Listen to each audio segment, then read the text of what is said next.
Hello, traders. FX Pip Collector here. Today is Monday, May 12th, and this is my PM recap for the Euro-US dollar. If you haven't done so yet, definitely do check out my free Discord channel, which is linked down here in the corner at the end of the video. And make sure to take a look at my website, fxpipcollector.com. Watch the video on my home screen to learn more.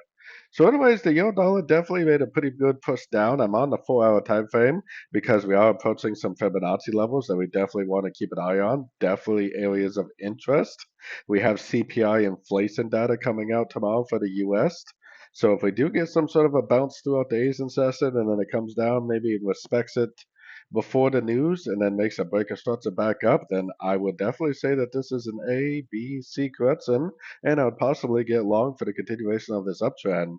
Now we got to be a little bit careful because I do have an alternative on the higher time frames, which is that this wave 5 is a 1 and we are now in a wave 2 and that we're potentially only in the wave A of wave 2. If this is really a wave 2, then it will actually just keep on going down and take out the low of wave 4.